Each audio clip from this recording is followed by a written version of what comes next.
This meeting of the Essex County Board of County Commissioners is hereby called to order. Due to the COVID-19 outbreak and to be in compliance with the governor's executive order, this meeting is being conducted remotely. The public is able to view this meeting via live stream on Facebook and YouTube. A link for the live stream is posted on the Commissioner website. To all participating in this meeting, please be mindful to put your microphone on mute until speaking. Additionally, please identify yourself by putting your name on the record each time before you speak. Thank you. Madam Clerk, roll call. Commissioner Cooper, absent. Commissioner Gill. Here. Commissioner Graham, absent. Commissioner Johnson. Here. Commissioner Luciano. Here. Commissioner Mercado. I'm here. Commissioner Siebel. Here. Commissioner Vice President Pomares. Here. Commissioner President Richardson. Here. We will omit the salute to the flag since we are conducting this meeting remotely. However, for all those affected and or lost to COVID-19 virus, let us pause for a moment of silence.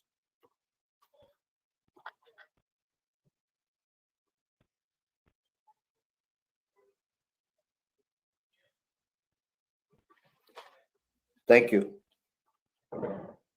I have before me certification from the clerk that this meeting is in compliance with the Open Public Meetings Act. Madam Clerk, are there any transcripts to be approved? Mr. President, there are two. The conference board's meetings, March 24th, 2021 and April 7th, 2021. Commissioners, any questions or comments? Hearing none, I have a motion from Commissioner Gill and a second from Commissioner Siebel. Roll call, Madam Clerk. Okay. Commissioner Cooper, absent. Commissioner Gill. Yes. Commissioner Graham, absent. Commissioner Johnson. Yes. Commissioner Luciano. Yes. Commissioner Mercado. Yes. Commissioner Siebel. Yes. Commissioner Vice President Pomares. Yes. Commissioner President Richardson. Yes. So moved. Thank you, Madam Clerk. Are there any topics of discussion? Mr. President, there are none. Okay. Madam Clerk, let's move to the public comment session. Today's meeting is a combined conference board meeting, and we will vote on every item on the agenda. However, since we are meeting remotely, the public had the opportunity to submit questions and comments for consideration and can also call in. This portion of the meeting, the clerk will have additional instructions for our callers. Madam Clerk. Mr. President, people will be acknowledged in the order that they call in. Emails received for public comment will need to be read after the calls are completed. At this time, our public information officer will announce the caller so they can state their comment and or question. And be reminded you have 3 minutes to speak. Please do not have on your laptop or any other electronic device on while calling in. And at this time, we're accepting only calls pertaining to agenda items. Please note you'll have the opportunity to call back later in the meeting at a designated time for public comment session on non-agenda items. Chalo Malumba, Public Information Officer, please begin our public comment session now. Thank you, Madam Clerk. Chalo Malumba, Public Information Officer for the Essex County Board of Commissioners. We have multiple callers. The first caller is Mary Rizzo. Ms. Rizzo, you have 3 minutes to speak. Please state your name for the record. You may begin.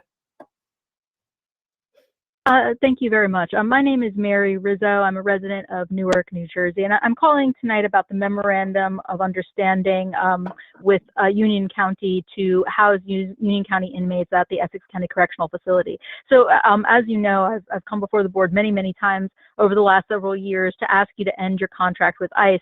So when I heard the news a couple of weeks ago that it seemed like the ICE contract was being ended, obviously I was incredibly excited and thought, this was the culmination of all of the hard work that advocates and activists have put in. And then I was immediately disheartened and disappointed when I learned that the plan is to merely replace the ICE detainees with inmates from Union County. Now, it seems to me that what you all are doing at best can be seen as sort of thinking about the letter of what we've requested rather than the spirit of what we've requested, because our request here has never been just about the ICE detainees. We want Essex County to get out of the incarceration business. It is inappropriate, inhumane, and immoral for a county government to fund itself through incarceration, whether that's incarceration of immigrants for ICE or whether it's incarceration of criminal inmates who are, we should make clear, both predominantly people of color. So it seems to me like you are merely shifting one population out because they've become more of a problem due in part to activism by the detainees themselves as well as others. And you're just shifting the burden of revenue generation onto a different population. And this is not what we want. Our county is better than this, and it's still blood money. And so I would like for the commissioners to vote no on this memorandum of understanding with Union County. Secondly, the only other point that I really want to make is that the ICE detainees who are held there now, who are going to be depopulated and transferred, it is your responsibility to try to make sure that they are released to the community. You've said many, many times over the past several years that you were holding them in ECCF because you cared about them being close to their lawyers and communities, and now you can't throw them under the bus. So 30 seconds, I would Ms. love to Rizzo. see you do, I would like to see you take the concrete step to help people currently in detention obtain releases by committing funding to bond to release and full legal representation for everyone that is held by ICE. This is your responsibility because you have profited from this system for so long. Thank you. Before we go Thank to the you. next speaker, I wanted to recognize Commissioner Cooper. Thank you.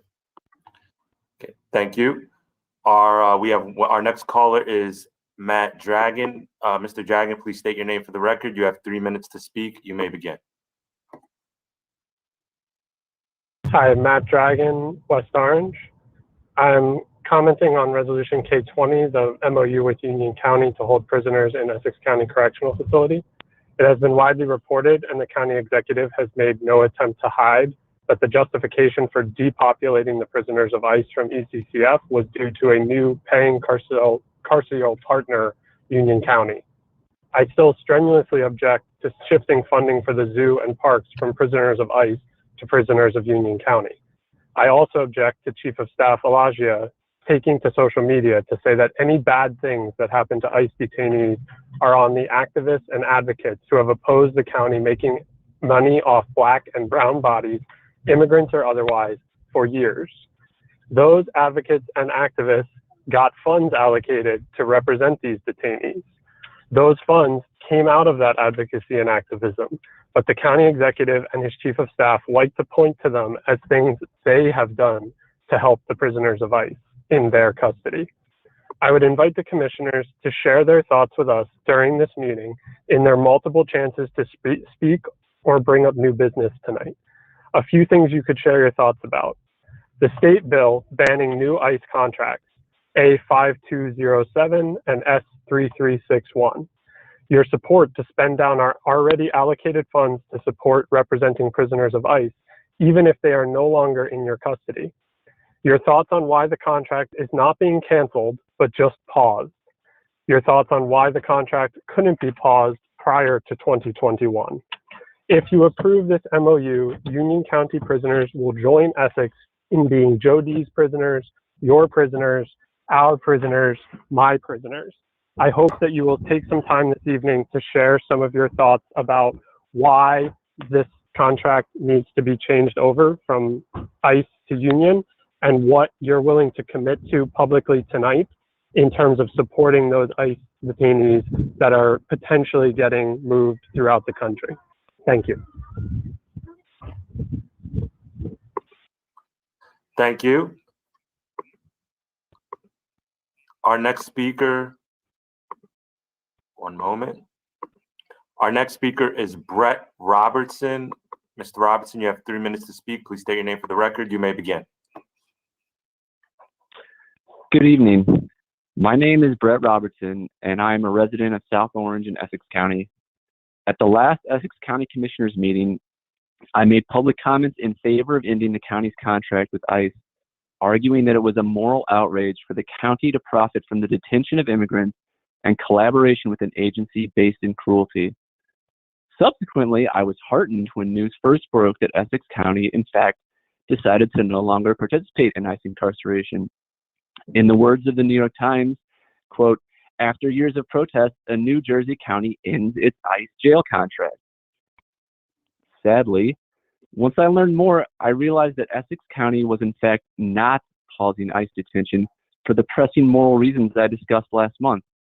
Rather, the Essex County Commissioners saw an opportunity to make even more profit by importing inmates from Union County instead. And when pressed on whether Essex was formally ending its contract with ICE, it emerged that in fact the county was not even taking that step.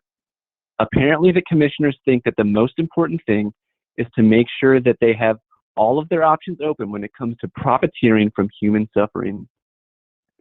I can only conclude that the Essex County Commissioners think that they can only balance the county's budget by embedding itself even more deeply in the business of incarceration. And I have to say that it is terribly disappointing to me as a resident of what I had believed to be a progressive county. Instead of playing a lead role in incarceration, Essex County must be a leader on decarceration. First of all, the county must formally and permanently end its contract with ICE. Alongside the end of ICE detention, the commissioners must commit to funding bonds for release and full legal representation for everyone held by ICE. The commissioners must publicly call for releases. There are individuals like Malik, who has been on hunger strike since March 24th and who does not have a removal order. These folks must be released to their communities.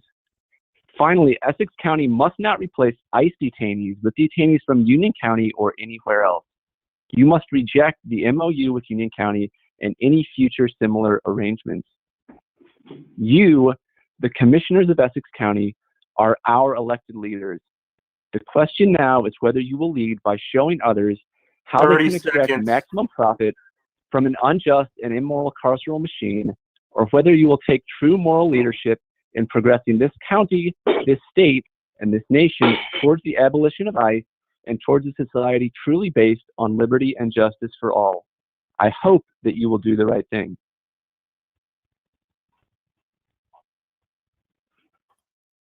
Thank you. Our next caller is Whitney Strube. Mr. Strube, you have 3 minutes to speak. Please state your name for the record. You may begin. Sure. Good afternoon. My name is Whitney Strube. I'm a resident of Newark and a member of North Jersey Democratic Socialists of America. Like every other speaker so far, I echo the opposition to replacing one stream of revenue based on incarceration with another one. That is not a demand anyone in the movement for justice has made, to the best of my knowledge. It is simply not what the last 4 years of activism ever called for, and it's not a proper response. And so I also want to echo what the previous speaker, Brett, just said, that you really have a moral obligation now to take some really drastic measures. You know, it's good that you're ending the ICE contract, or at least pausing it. I have questions about that.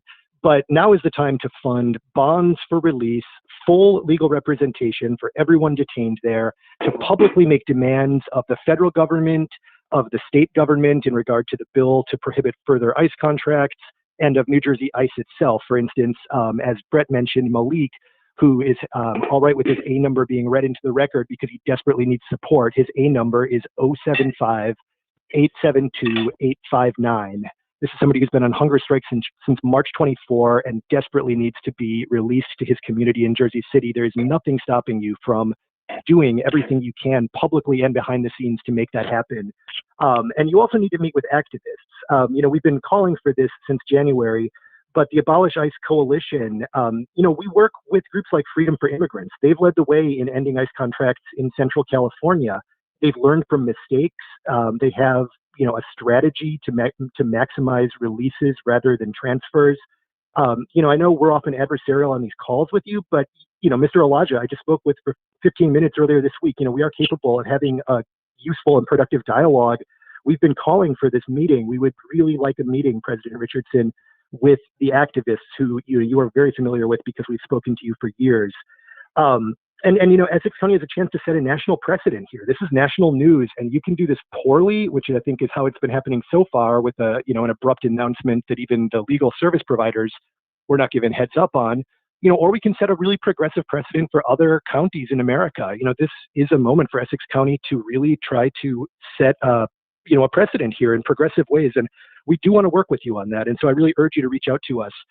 And with the time I have remaining, I do have a question, which is, it does seem to me that the ICE contract is not being formally terminated, but simply paused. That is not very satisfying to many of us. We would like a formal ending to the contract. And I do have a question, which I'd like a response to, which is simply, are there concrete measures that you can show us that will make sure that you don't just simply resume detention? Because frankly, a lot of us don't have a lot of faith in, the way you've handled this or the future. And so we would like some concrete display. Anyway, yeah, I would like just a response as to what concrete measures prevent further ICE detention in Essex County. Thank you. Thank you. Our next speaker is Mr. Jay Arena. Mr. Arena, you have 3 minutes to speak. Please state your name for the record. You may begin. Okay. Yes, my name is Jay Arena. I'm with Jobs and Equal Rights for All campaign, and I live in Newark, New Jersey. And I have a comment and question for the whole board, but particularly for Board President Richardson. First, I appreciated the email that I received from President Richardson, Board President Richardson, announcing that the county had ended the contract. So I appreciated being reached out to, but there were a number of problems. So this was momentous, an announcement, but there was the contradiction between the email that I received from Mr. Richardson saying that the contract had ended, and then the pronouncements from the other officials, Alasia and DiVincenzo's office, who said that this has just been paused, right? This was not a permanent ending of the contract. And that's what we need.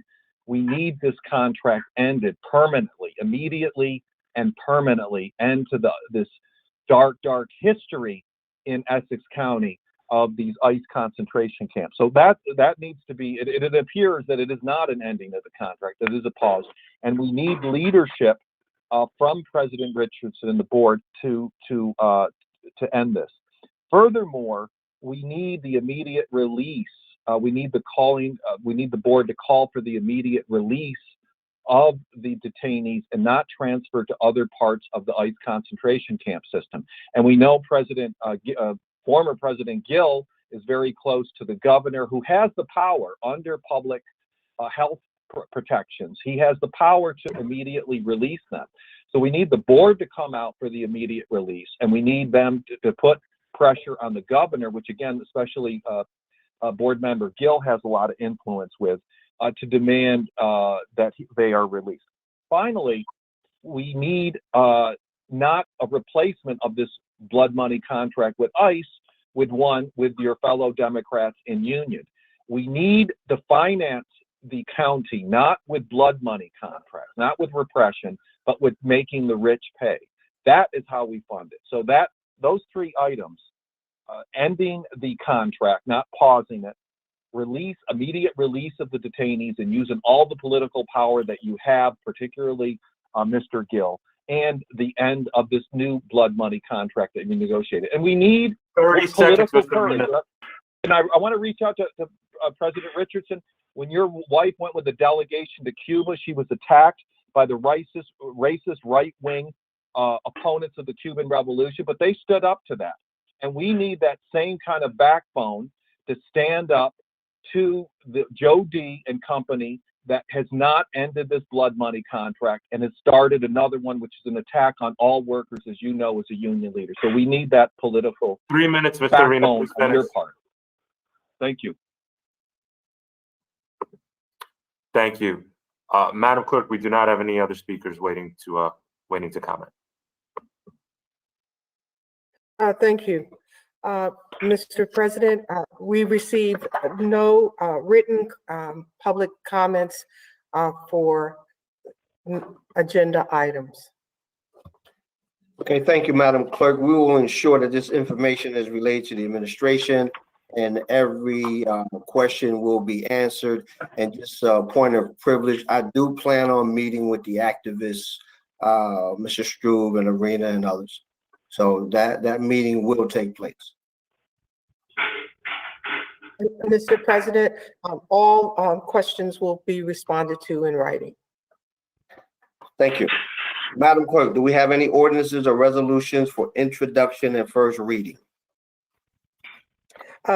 Yes, Mr. President, we have two, and they are ordinance.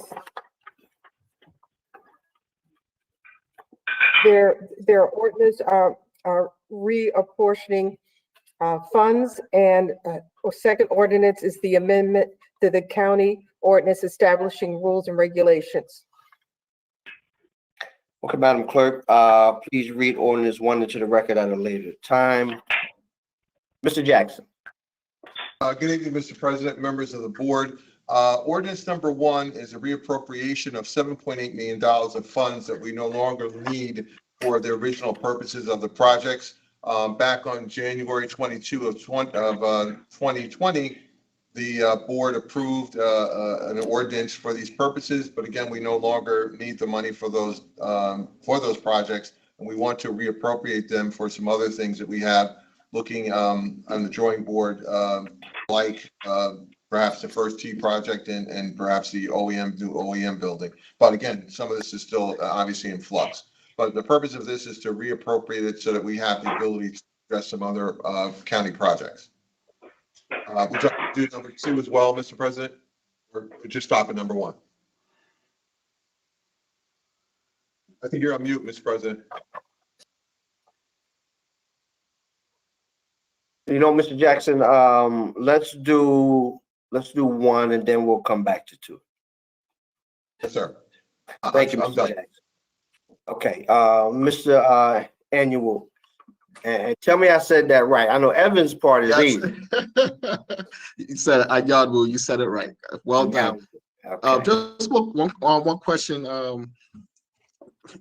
know it was $8,400,000 appropriated, and we want to reapportion 7.8. I just want to. Do we use the 600,000? Mr. President, yes, sir. The 600 was 8.4 million. $600,000 of it was for scanners, the new scanners for people entering into the buildings throughout the county. That was used. The $7.8 million was for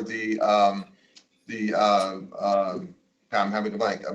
Security, the scanners. No, the original 8.4 million. I'm just 7.8. I'm just thinking of Conservation. for the conservation. For the conservation arena at the zoo, which we're no longer doing. So it was 8.4 million, 600,000 for scanners, 7.8 for the pavilion, and we're no longer doing the pavilion. Got it. Thank you very much. Thank you. Mr. McInerney. Mr. President, this is typical way of avoiding going out for additional authorizations. These amounts have already been authorized by the board.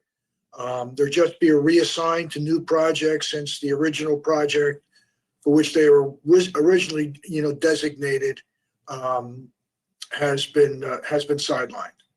or eliminated. So this is a prudent way of just reassigning these funds without going out for additional authorizations. I have no problem with this. Thank you, Mr. McInerney. Commissioners, any questions or comments? Hearing none, I have a motion from Commissioner Johnson and a second from Commissioner Luciano. Roll call, Madam Clerk. Commissioner Siebel. Yes. Commissioner Mercado. Yes. Commissioner Luciano. Yes.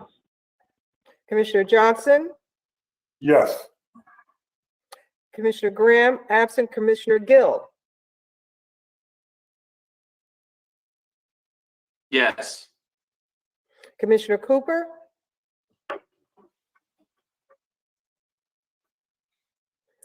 Absent. Commissioner Vice President Pomares. Yes. Commissioner President Richardson. Yes. So moved. Okay, Madam Clerk, let's move to ordinance number 2. Please read it into the record at a later time. Mr. Jackson. Thank you, Mr. President. Mr. Walker, our Director of Risk Management, will address this item. Good evening. Tim Walker, Director of Risk Management for the county. The county's Office of Risk Management is currently responsible for coordinating and managing all filming activities at the county-owned properties and parks. Under Ordinance 2013-0014, it incorporates and establishes the rules and regulations for county parks, playgrounds, recreational facilities, and other county properties into one comprehensive ordinance. Within that ordinance, at section 110-14, it sets a maximum limit of $500 fine for any person violating any of the provisions of this ordinance. We hereby seek to increase the penalty within this provision from $500 to an amount not exceeding $5,000.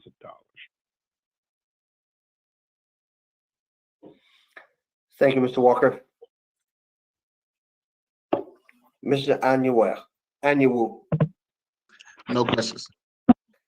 Mr. McInerney. No questions. Commissioners, questions, comments? Okay, hearing none. I have a motion from Commissioner Vice President Mercado and, Vice President Pomares, and a second from Commissioner Mercado. Roll call, Madam Clerk.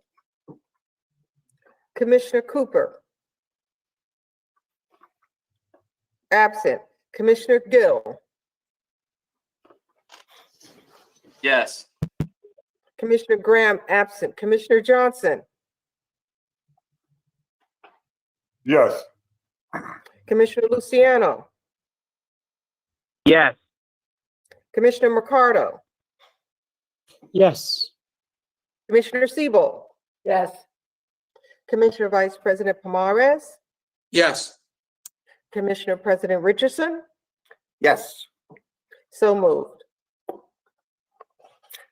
Thank you, Madam Clerk. Do we have any ordinance or resolution for listing purposes only? Mr. President, we have none. Madam Clerk, do we have any ordinances, resolutions on second reading and public hearing tonight? Mr. President, we have one, a resolution number R 2021-00160, Department of Administration and Finance, Office of Management and Budget, adoption of the 2021 County of Essex budget. Thank you, Madam Clerk. We will now move to the public hearing on resolution R-2021-00160 for the adoption of the budget, and please read it into the record at a later time. I do hereby declare the public hearing on resolution R-2021-00160 open. If there is any member of the public who emailed comments for or against this ordinance, we will read it, comments into the record and respond to you in writing.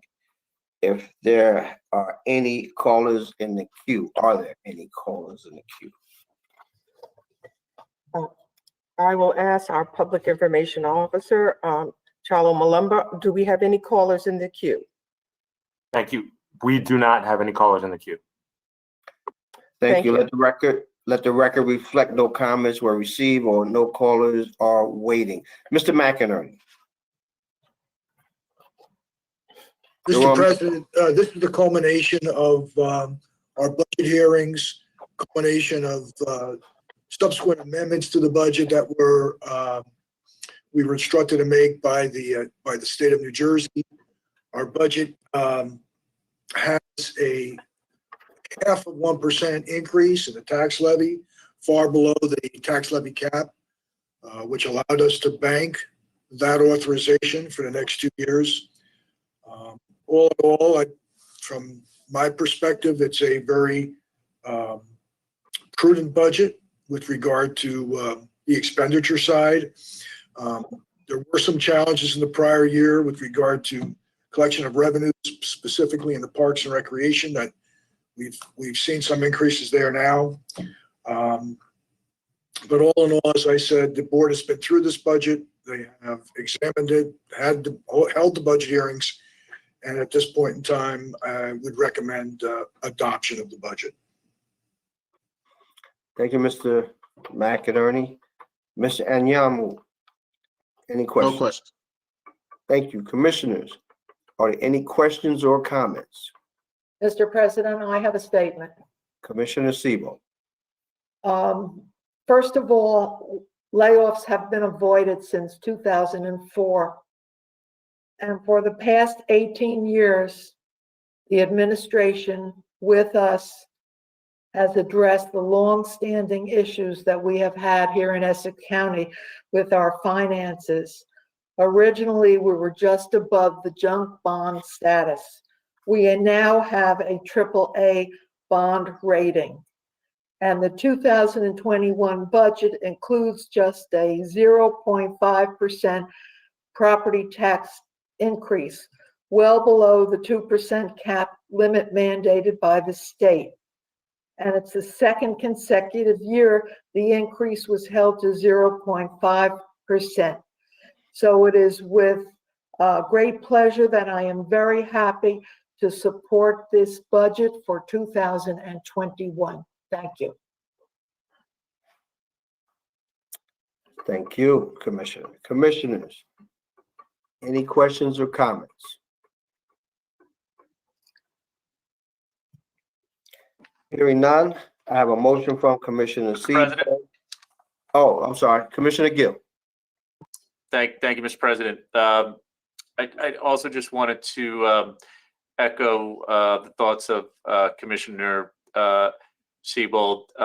This is, no budget is perfect, but I'm proud to cast a yes vote tonight for this budget. What the administration has done during a time of crisis to both protect our employees and hold the line on the fiscal health of our county is something to be recognized.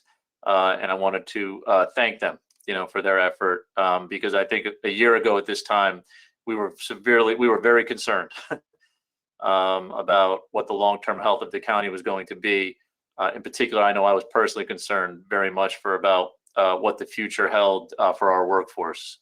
So, there are plenty of times when we disagree, but when there's good work being done, I think it's important that it be recognized. And I want to acknowledge the administration for the job that they've done this year throughout this budget process. And I'm proud to cast a yes vote to support it. Very well said, Commissioner Sebo and Commissioner Gill. I concur with all of your thoughts and statements on this issue. Absolutely well done. So in that case, any other commissioners, any other comments, questions? Hearing none, I have a motion from Commissioner Sebo and a second from Commissioner Gill to close public hearing on ordinance O-2021-00160. Do I have the same mover and second to approve the resolution? Yes.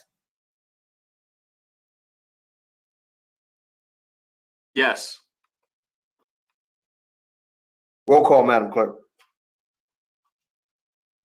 Commissioner Siebel. Yes. Commissioner Mercado. Yes. Commissioner Luciano. Yes. Commissioner Johnson. Yes. Commissioner Graham, absent. Commissioner Gill. Yes. Commissioner Cooper. Absent. Commissioner Vice President Pomares. Yes. Commissioner President Richardson. Yes. So moved. Mr. Mr. President, President, I have a Right. statement to read first. Okay.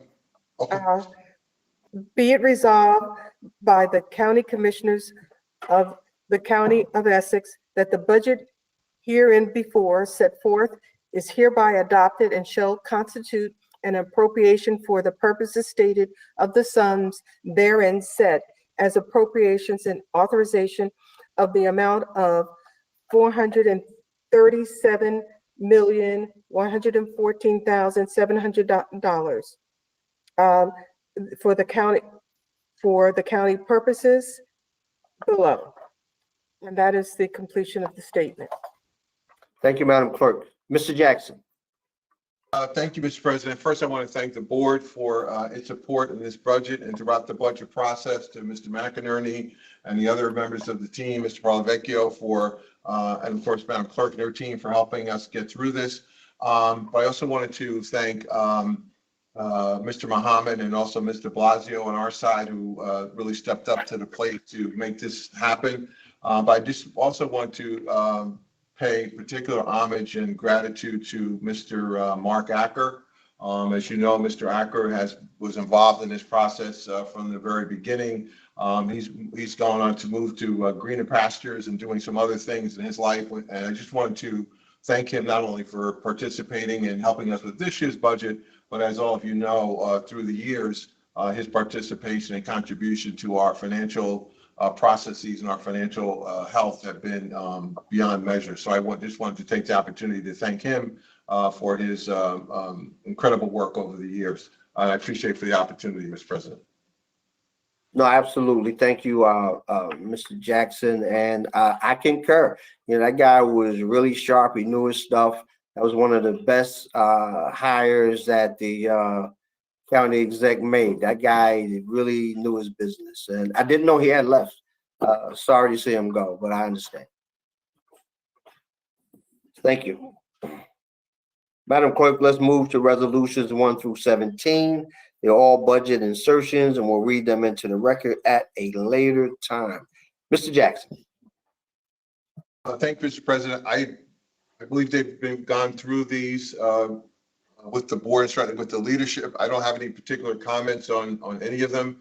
Just happy to answer any questions or to urge their passage as you see fit. Mr. Anyanwu? You had it right the first time, Commissioner President. No questions. Thank you. Mr. McInerney.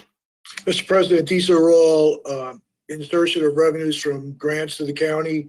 1 through 17, I would basically say I have no questions on these. A lot of these are recurring grants as well. There is providing funds for the county for various different programs.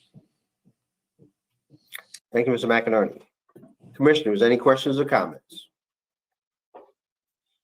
Hearing none, I have a motion from Commissioner Gill and a second from Commissioner Johnson. I just have one thing to say before. I'm sorry, Commissioner Siebel. Sorry.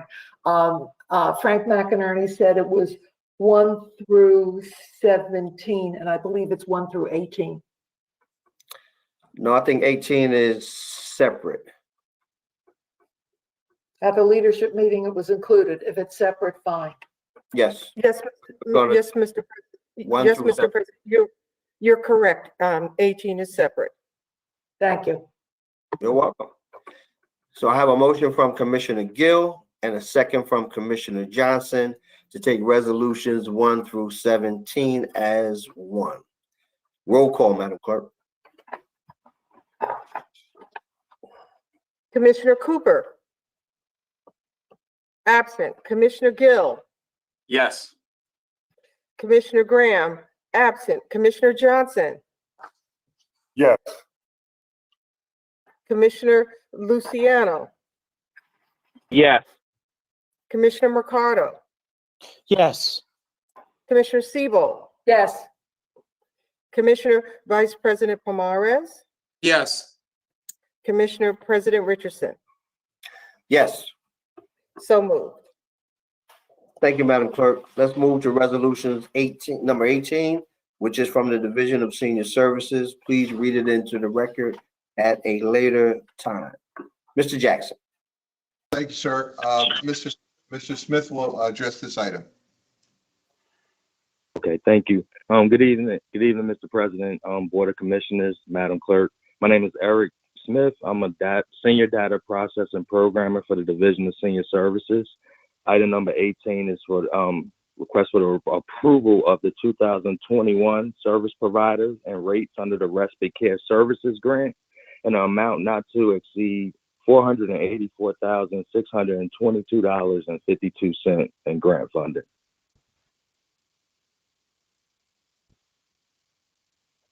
Mr. McInerney. I have no questions, Mr. President. Mr. Anyanwu. No question, Mr. President. Commissioners, questions or comments? Hearing that, I have a motion. I'm sorry. I have a motion from Commissioner Luciano and a second from Commissioner Mercado. Roll call, Madam Clerk. Commissioner Siebel. Yes. Commissioner Mercado. Yes. Commissioner Luciano. Yes. Commissioner Johnson. Yes. Commissioner Graham. Absent. Commissioner Gill. Yes. Commissioner Cooper. Absent. I'm sorry.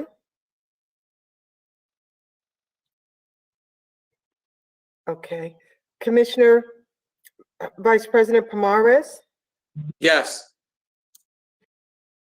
Commissioner President Richardson. Yes. So moved. Thank you, Madam Clerk. Let's move to resolutions 19 through 21, which are from the Department of Corrections, and read them into the record at a later time. Mr. Jackson. Thank you, Mr. President.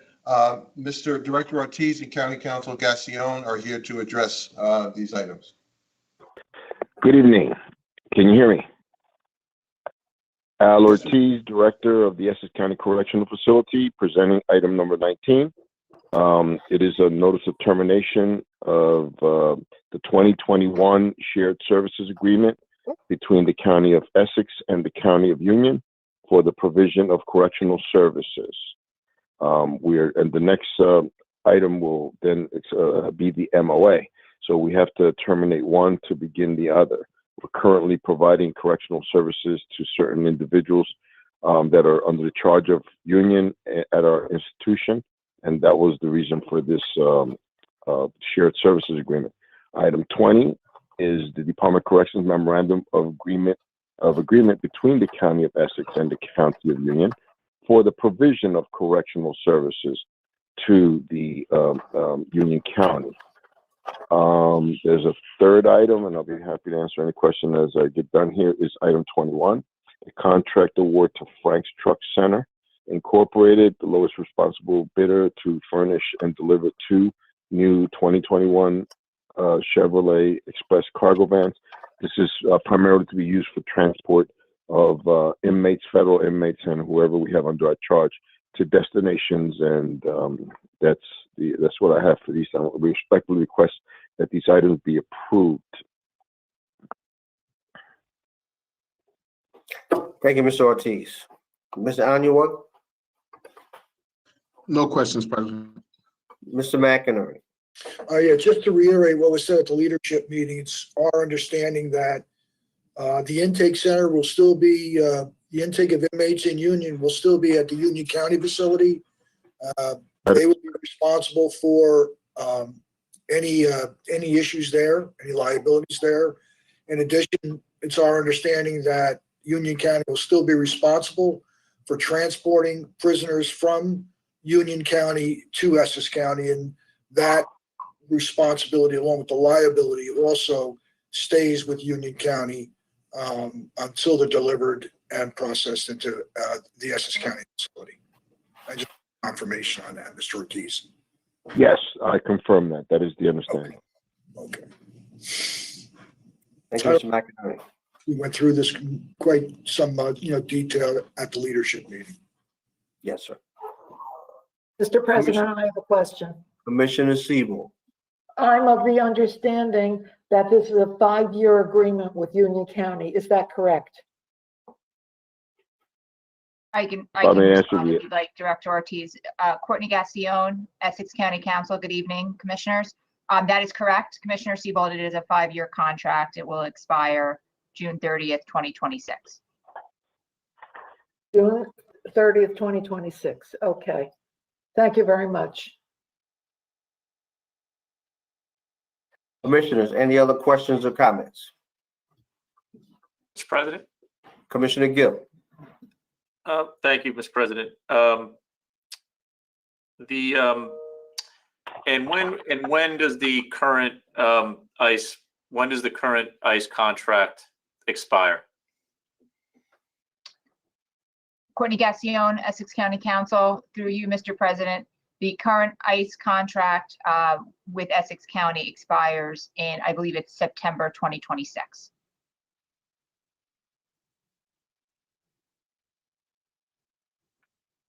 Thank you, through you, Mr. President. So they would be up for potential renewal at the same exact time. Again, Courtney Gassion, Essex County Council, through you, Mr. President, with the, there'd be a few months differential, but yes, it would certainly be the same calendar year, but within a few months of each other. Through you, Mr. President, is it, understanding that we're bringing the number to zero, or we have a publicly announced plan to bring the number to zero, are we committing to not bringing in any more ICE detainees between now and 2026? Is that question to me, Commissioner Gill? It's for whoever the appropriate person is in the administration. So as has been announced by the Courtney Gassion, Essex County Council, through you, Mr. President. As has been announced by the administration, the request has been made to ICE, who has agreed to comply to reduce the population of ICE detainees to zero by August 23rd of 2021 this year. I do not know what will happen between now and 2026. That would have to be a conversation that would have to be had with the administration. But at this time, the population will be at zero by August 23rd of this year, and barring any unforeseen circumstances in this contract with Union, the expectation would be that it would remain at zero. But I cannot speak to what's going to happen in the future. If I may, Mr. President, I can comment that one of the reasons prompting this arrangement is we literally don't have room to, once we have the agreement with Union County, we're full. So our ability to, more prisoners or whatever is not there. Our facility is full. So that's one of the reasons that prompted this arrangement as well. So intent notwithstanding, there's no more room. So through you, Mr. President. Go ahead. If there is the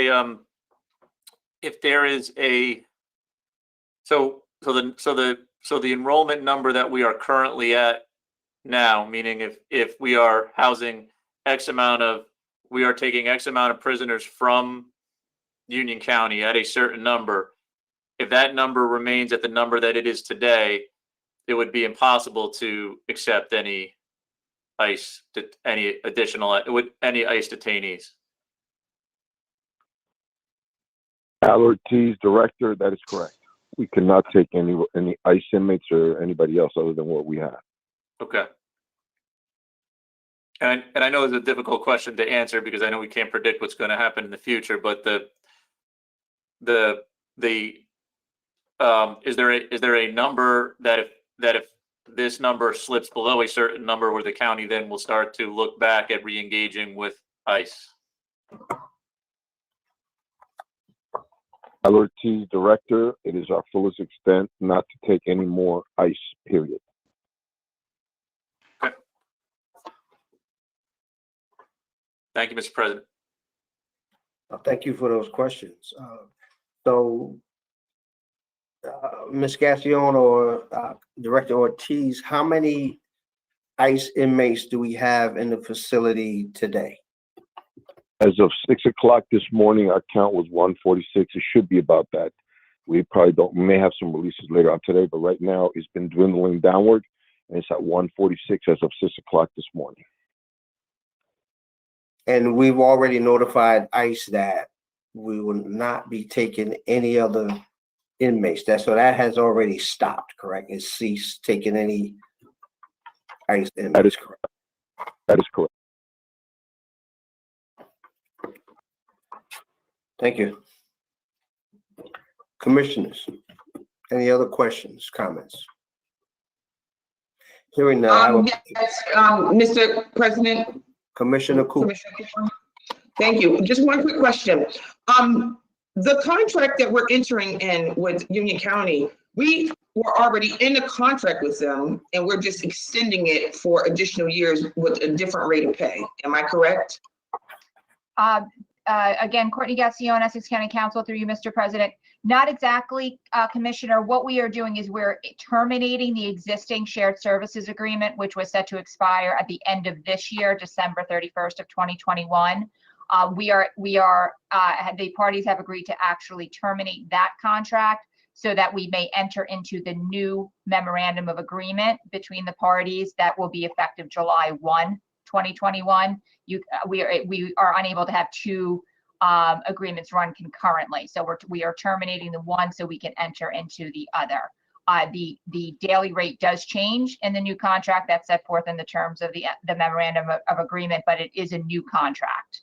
And there are some other differences in the contract as well, because Union County will be, with the exception of their intake unit and some other limited services, be closing their facility, which is different than the terms under which this shared services agreement was entered into. The real heart of my question was that it's an existing relationship already and we're expanding upon it. This isn't a new contractual relationship. Through you, Mr. President, that's correct, Commissioner. This relationship with Union has been in place for many years. Thank you. Thank you, Commissioner Cooper. Any other questions or comments? Hearing none. I have a motion from Vice President Pomares and a second from Commissioner Siebel to take resolutions 19 through 21 as one. Roll call, Madam Clerk. Commissioner Cooper, Yes. Commissioner Gill, Yes. Commissioner Graham, absent. Commissioner Johnson, Yes. Commissioner Luciano, Yes. Commissioner Mercado, Yes. Commissioner Siebel, Yes. Commissioner Vice President Pomares, Yes. Commissioner President Richardson. Yes. So moved. Thank you, Madam Clerk. Let's move to resolutions 22 through 29, which are from the Department of Public Works. Please read them into the record at a later time. Mr. Jackson. Thank you, sir. Mr. Antonio from the Department of Public Works is going to handle these items. Good evening, Commissioners. David Antonio, Department of Public Works. Item number 22 is a resolution consenting to the Township of West Orange Ordinance number 2638-21, Main Street Parking Prohibitions and Bus Stop Amendment. The Township of West Orange's ordinance will create both 2-hour and 15-minute limited parking zones on both sides of Main Street for the convenience of business patrons in the shopping district. It is hopeful that this will create more turnover in the available spaces. The Township of West Orange will be responsible for an installation of all limited parking signs, and NJ Transit will be responsible for the relocation of the bus stop. There is no cost to the County of Essex. Item number 23 is professional services agreement, traffic engineering, design, construction inspection services for county traffic signals, Valley Street and Springfield Avenue to MB5 Incorporated. This is a 1-year contract not to exceed $634,240. The County of Essex recently received a grant in the amount of $17 million for traffic and pedestrian signal upgrades at 25 intersections throughout the county, including 4 new traffic signals. The intersections are in South Orange, West Orange, Orange, Verona, Milburn, Bloomfield, Nutley, Newark, Belleville, Montclair, and Glenridge. MV5 will be tasked with performing the necessary engineering design services, construction support, final inspection, and as-built plan development, and anything related to closing out this federally funded project. The RFP that was put out received 9 responses. MV5 was both the highest ranked and also the lowest cost, hence its choice of selection. On the phone with us, we have Mr. Joseph Fishinger of MV5, who, if you're on the phone, Joe, please step in, introduce yourself. Good evening, everyone. Again, my name is Joseph Fishinger. I'm the Director of Traffic Engineering for NV5. In one form or another, we've been doing these sorts of projects for Essex County for over a decade, either as NV5 or before that as the RBA group. A few years ago, we were acquired by NV5, hence the name change. We typically do these projects on a year or every few years when the county gets construction funding from the federal government. This job will take approximately 18 intersections and either install or upgrade traffic signals. Some of the other ones we've done recently, we have 9 traffic lights on Park Avenue in Newark and the Oranges under construction, and another project with 9 intersections signalized that are scattered around the county, some in Bloomfield, some in Maplewood, a few in Newark, a couple in Irvington. Very quickly, NV5 is a full-service engineering firm. We have about 150 employees. Our office is in Parsippany, New Jersey. Roughly 10 of those employees are Essex County residents. And we're looking forward to continuing our relationship with the county and getting these projects designed so you can utilize your federal funding to upgrade more traffic lights within the county to make them safer and more efficient. Thank you, Joseph. Item number 24 is a professional services agreement for traffic engineering and construction inspection services for traffic signal and roadway improvement projects to Colliers Engineering. This is a 1-year contract in an amount not to exceed $740,400. Similar to item number 23, the County of Essex received about $9.4 million to do improvements to 14 intersections along the Valley Street and Springfield Avenue corridors in Maplewood, South Orange, Irvington. There's also going to be 4 new traffic signals. Once again, we need to engage a professional traffic engineering company to prepare the required engineering documents. On the phone, I believe we have Adam Allen from Colliers Engineering. Adam, if you would like to. Yep. Thank you, David. Yeah, good evening, everyone. Again, this is Adam Allen at Colliers Engineering and Design. Just for everyone's knowledge, we're recently acquired by Colliers. We were formerly Mazer Consulting.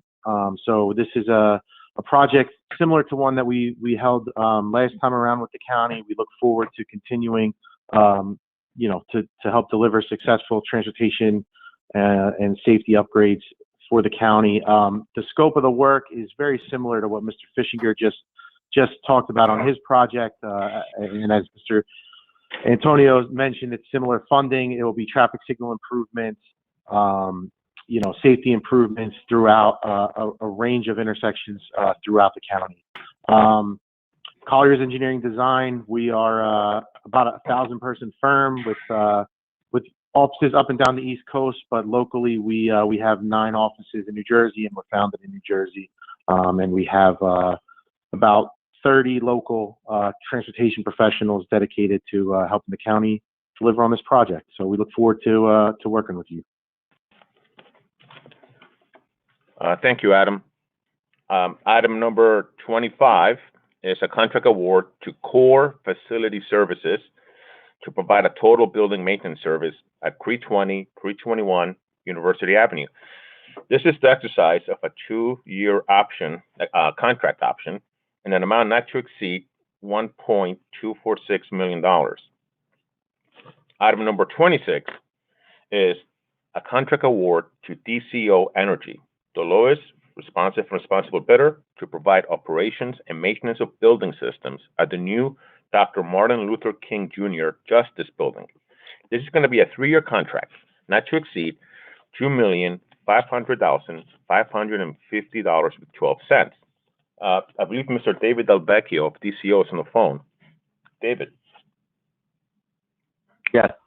Also, I believe Mr. Fred Eckert is on the phone through you, Mr. President. Fred, are you on the phone? No? Okay. Yes, DCO is we are going to perform the same role that we do with regard to the hospital center, the JD juvenile detention facility, and essentially the jail's a little different, and the police academy. And we use Local 68 employees, and they have SEALs, and we are very excited about the opportunity to do this in this beautiful new building that the county has just built, and we're excited and we appreciate the opportunity. And any questions anybody has, I'd be happy to answer. Yeah, just for the benefit of the commissioners, please explain the SEALs. We want to make sure that nobody's thinking we're talking about the zoo.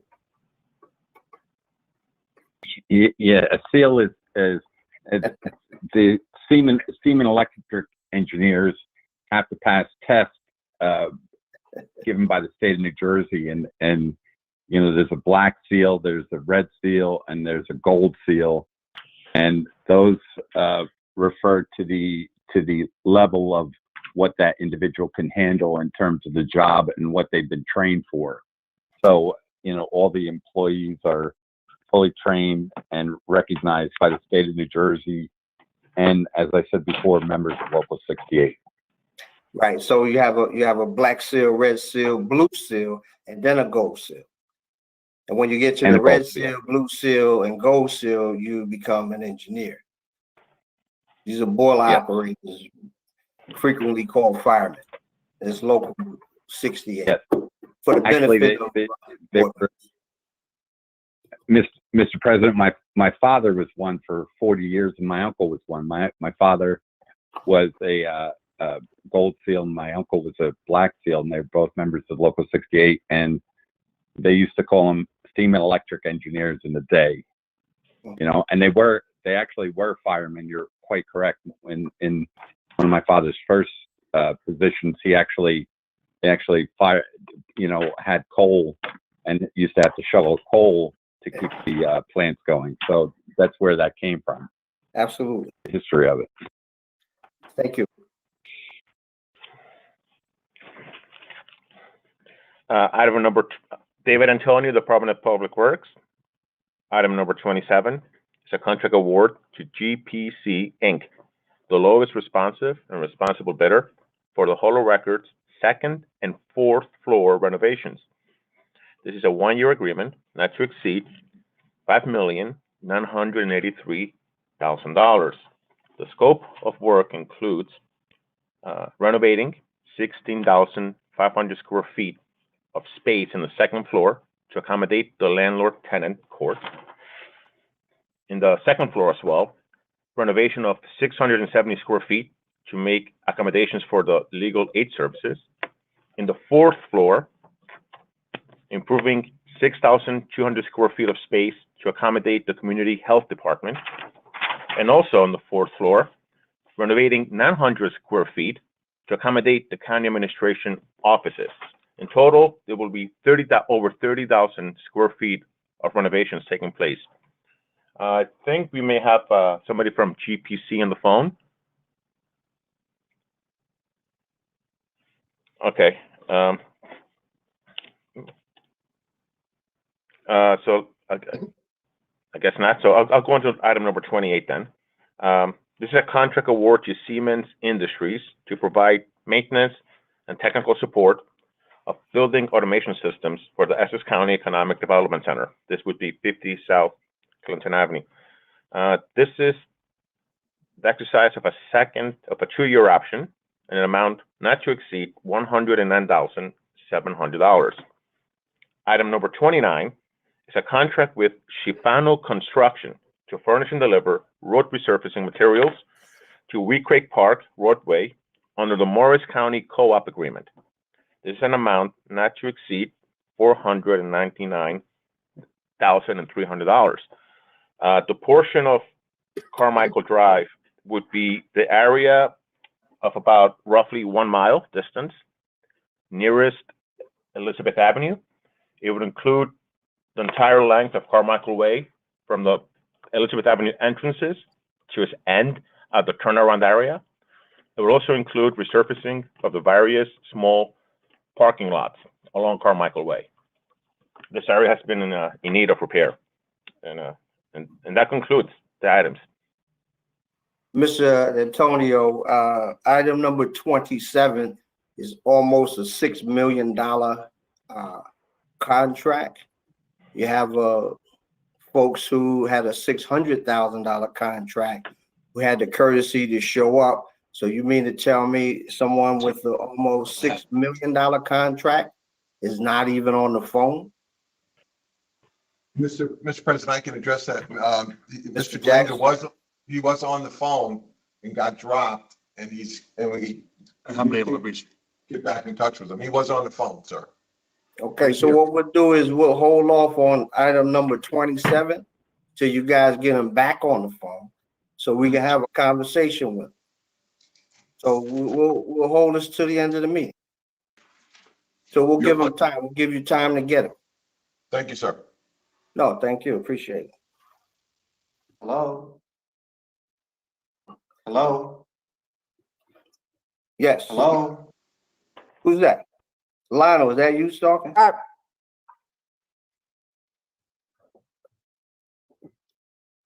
Okay, so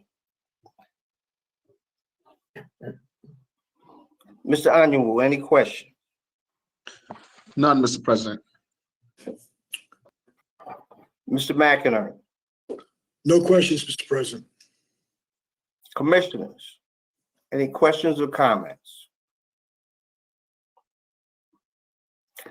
Hearing none, we're gonna take item resolutions 22 through 29, excluding item number 27. Roll call, Madam Clerk.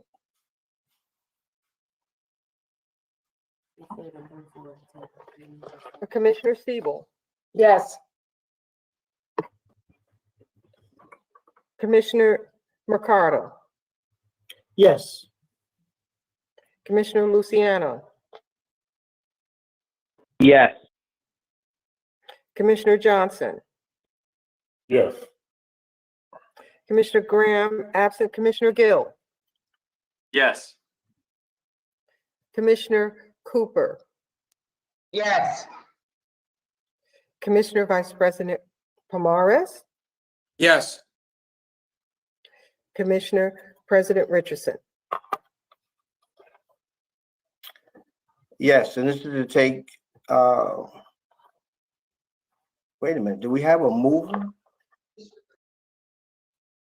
Oh, we missed a mover in a second. Mr. I Mover, I apologize. apologize. I'm looking at my notes. I apologize to the board and to everyone listening, but I have the motion from Commissioner Cooper and Commissioner Gill to take items 22 through 26, 28, and 29 as one. I apologize. Roll call again, Madam Clerk, for those items, please.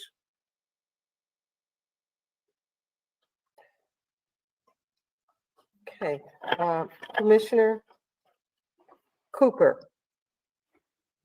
Yes. Commissioner Gill,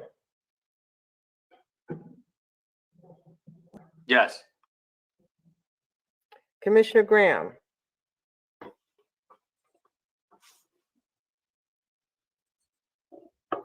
absent. Commissioner Johnson, Yes. Commissioner Luciano, Yes. Commissioner Mercado, Yes. Commissioner Siebel, Yes. Commissioner Vice President Pomares, Yes. Commissioner President Richardson. Yes. So moved. Thank you, Madam Clerk. Let's move to resolutions 30 through 38, which are from the Department of Parks. Please read them into the record at a later date. Mr. Jackson. Mr. President, Mr. Zates and Ms. Hartwick are going to address these issues, these items, excuse me. Joshua Zates, Essex County Parks. Good evening, Commissioners. Number 30 is grant approval to apply and obtain a grant from the New Jersey Department of Community Affairs in the amount of $500,000 for improvements at Westside Park. This is an application to apply for the grant, and we need a resolution from the governing body to do so. Specifically, it's going to be for the creation of 3 new tennis courts on the part of Westside Park, kind of between the baseball field and where the football track is. It'll also include sports lighting, but again, this is just a resolution to apply for those funds, and hopefully we will receive them and then move on thereabout. Number 31 is a contract extension with Elite Tennis Academy for the operation of tennis courts at Brookdale Park. It's a 24-month revenue contract not to exceed $43,700. This is for Elite Tennis to run the tennis courts over at Brookdale. They give lessons, private lessons, they run tournaments. Specifically, it'll be $21,200 in revenue for the county for the first year, and then $22,500 in revenue for the second year. And again, this is a 24-month option on that contract. Number 32 is a contract award with LaGuardia Associates for the production of entertainment services in the amount not to exceed $224,300. We are very optimistic, and our fingers are crossed this year that we'll be able to continue with our summer concerts. And we do have our Deputy Director, Kate Hartwick, on the phone to explain further. Good evening, Kate Hartwick, Deputy Director for the Park System. As Josh mentioned, we are looking forward to hosting the Summer Concert Series this year after being forced to take a hiatus last year. Right now, the plan is to kick off the series on August 9th and run the series until September 3rd. That will allow us some time to get out of our pandemic and be able to accommodate the many crowds who like to come to our concert series. This contract also includes entertainment services for the 9/11 ceremony in September, as well as entertainment at the zoo during the Holiday Lights Spectacular. Joshua Zates, Essex County Parks. Number 33. Hold on, Mr. Zates. Ms. Hartwick, does this also include Wickway Park Music Festival? Yes, Kate Hartwick, Deputy Director. Yes, it does include all of the festivals that we usually host in the summertime. Those will be moved into the month of September on the weekend. Okay, because I heard you say till September 3rd. My understanding is the Wickway Park Music Festival is going to be later on in the month of September. That is correct. Thank you. Through you, Mr. President, Mr. President, I'd like to set up a meeting with her to go over these things.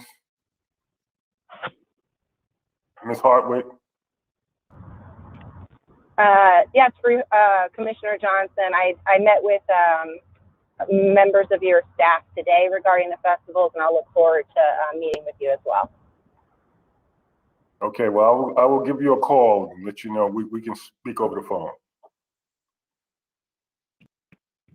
Thank you very much. Mr. Zace.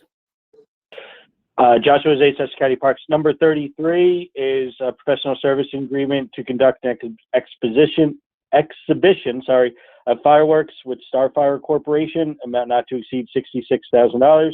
Again, we are also optimistic that our firework program can continue this coming year. And again, Deputy Director Hartwick has some additional information. Kate Hartwick, Deputy Director, Essex County Parks. At this point in time, we are scheduling the fireworks exhibitions for late August to coincide with a back-to-school Labor Day celebration, anticipating that, gathering limits will be entirely lifted at that time.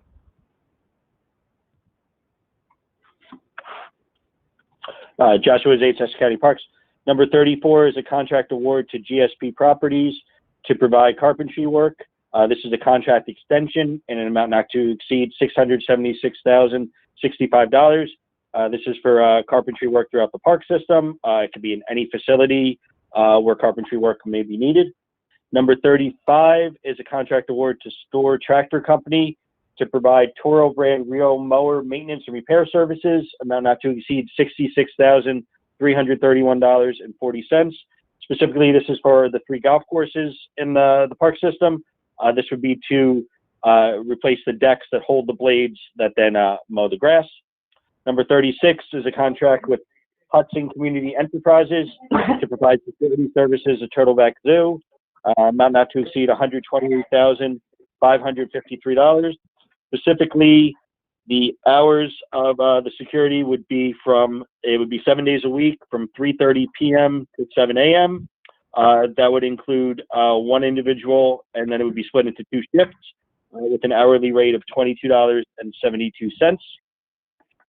Number 30 is a contract award with Guardian Fence to provide installation and removal of fencing at various parks facilities, amount not to exceed $919,500. And I believe we have a representative from the country. Through you, Mr. President, I believe that should be 37 and not 30. Joshua Zates, I apologize, number 37, which is to provide installation and removal of fencing at various park facilities. And I believe we have a representative from the company on the line.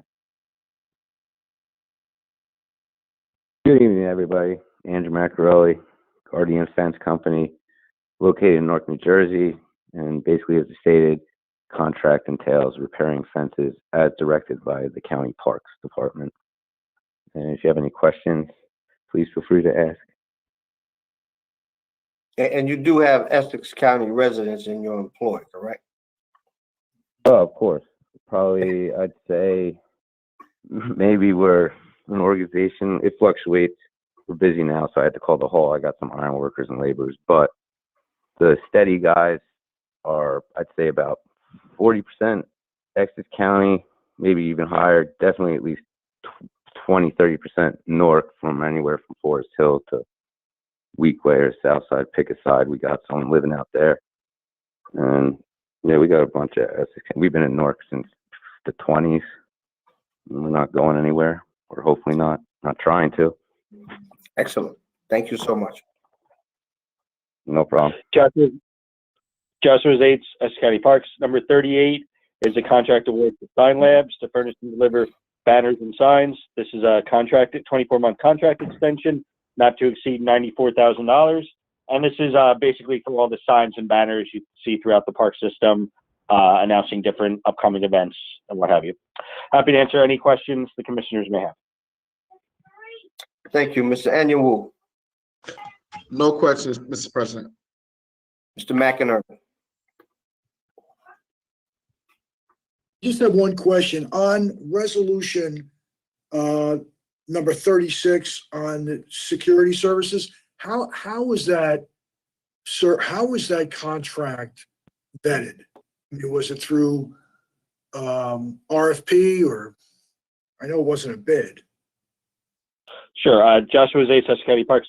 Through you, Mr. President, it was through the sheltered workshop program, as we've done similarly with contracts such as this. I'm sorry, the sheltered workshop program? Right, for programs that employ handicapped persons. Okay, all right. So there is no RFP. This is a contract that you can, basically, if it meets the qualifications, you can hire without RFP process, competitive bidding, or bidding whatsoever. Joshua Zay, Essex County Parks. Through you, Mr. President, that is correct. Okay, thank you very much, Josh.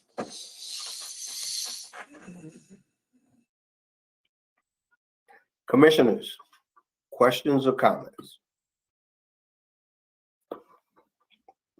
Okay, hearing none, I have a motion from Commissioner Sebo and a second from Commissioner Johnson to take resolutions 30 to 38 as one. Roll call, Madam Clerk. Commissioner Cooper, Yes. Commissioner Gill, Yes. Commissioner Graham, absent Commissioner Johnson, Yes. Commissioner Luciano, Yes. Commissioner Mercado, Yes. Commissioner Sebo, Yes. Commissioner Vice President Pomares, Yes. Commissioner President Richardson. Yes. So moved. Thank you, Madam Clerk. Please be reminded, we will conduct a public comment session for the non-agenda items at the end of the meeting. Any other comments? Clerk, can you give them the call-in information? If you're calling in, the number is 855-756-7520. That's 855-756-7520, and use the password 73438#. 73438#. After entering the password, listen for the prompt to press 0 to be placed in the queue to speak during the meetings.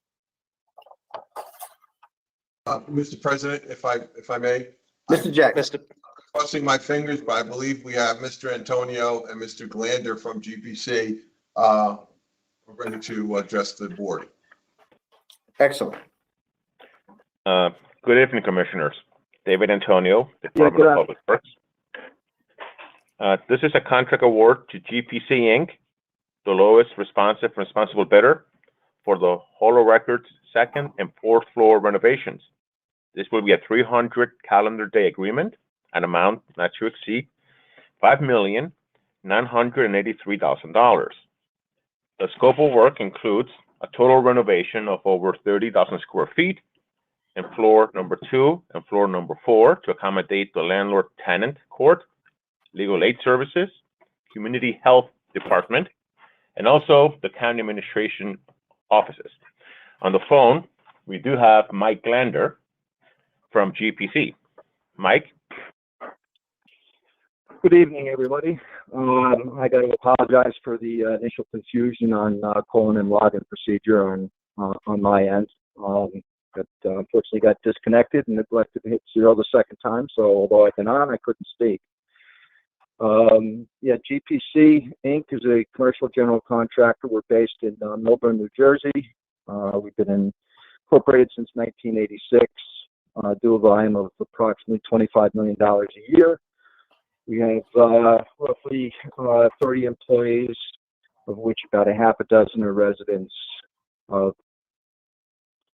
union contractors. The work that we do in the area, or the work we do, is solely commercial or public work. What we're involved with currently right now is we're down at the Union County Courthouse doing a major $21 million renovation to the courthouse, where we're building a stair tower that's going up through the center of 16 floors. We're currently working for William Patterson University, about 3/4 of the way through the project, which is a project that's very comparable to the project here that we're talking about. And if there's any other questions, I'd be more than happy to answer them. Mr. McInerney. I have no questions. Mr. Anuwu. I have no questions. Commissioners, any questions? Hearing now, I'm happy you were able to reconnect. Just wanted to hear from you. So thank you for coming back on. We appreciate it. You're very welcome. Motion. I'm happy also. Yeah, absolutely. I have a motion from Commissioner Cooper and a second from Commissioner Gill to take resolution number 27. Roll call, Madam Clerk. Commissioner Siebel, Yes. Commissioner McCarter, Yes. Commissioner Luciano, Yes. Commissioner Johnson, Yes. Commissioner Graham, absent, Commissioner Gill, Yes. Commissioner Cooper, absent, Commissioner Vice President Pomares, Yes. Commissioner President Richardson. Yes. So moved. Okay, Madam Clerk, let's move to resolutions 39 and 40, which are from the Division of Housing and Community Development. We will read them into the record at a later time. Mr. Jackson. Thank you, Mr. President. Mr. Lombardi will handle these two items. Good evening, Craig Lombardi, Division of Housing and Community Development. The first resolution, number 39, we are requesting approval for a substantial amendment to our program year 2019 one-year action plan so that we can add CARES Act funds through the CDBG program.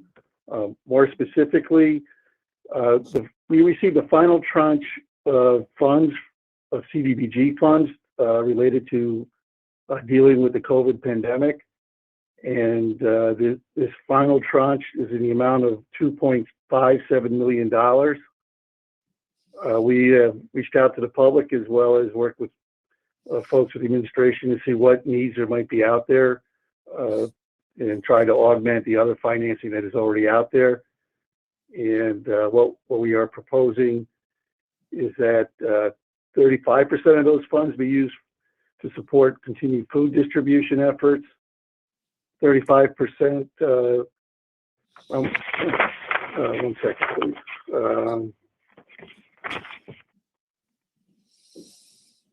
I have the wrong, okay, I apologize. I have the wrong sheet in front of me, but we also are looking to do support nonprofit organizations that deal with COVID-related activities.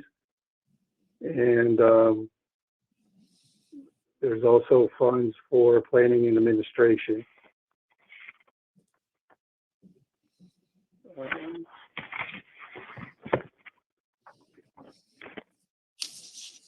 I don't know, do you have any questions regarding this pool of funds? Mr. McInerney.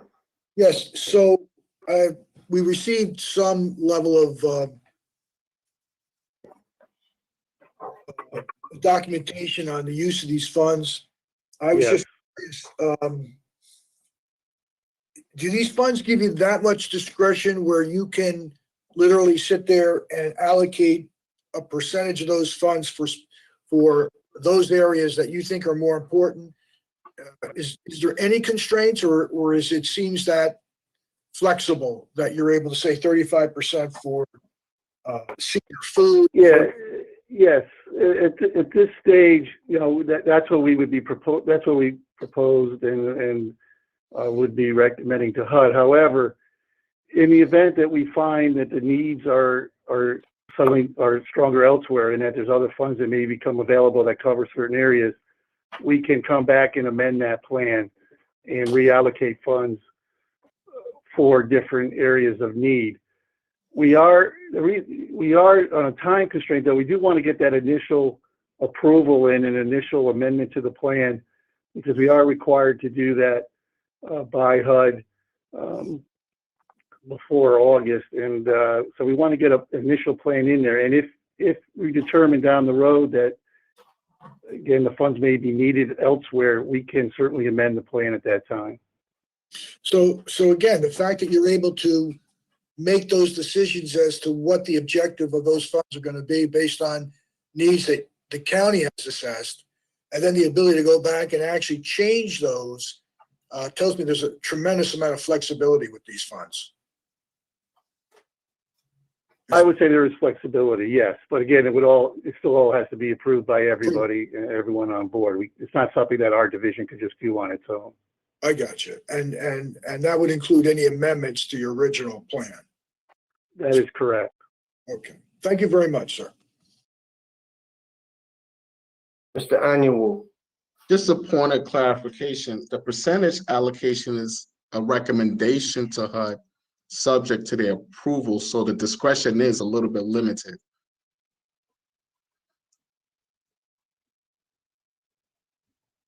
Yeah, like for example, if we, without amending the plan and just on our own, spent $2.5 million only on food distribution, that would be different than the plan, and that would not be approved by HUD. We work within the guidelines, but again, if we needed to amend the amounts being used, we can do that down the road through the proper procedures. Okay, thank you very much. Thank you. Commissioners, any questions or comments? Hearing none, I have a motion from Commissioner Luciano and Commissioner Mercado to take resolutions 39 and 40 as one. Roll call, Madam Clerk. Commissioner Cooper, Yes. Commissioner Gill,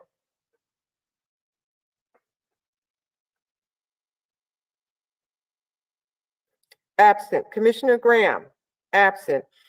Commissioner Johnson, Yes. Commissioner Luciano, Yes. Commissioner Mercado, Yes. Commissioner Siebel, Yes.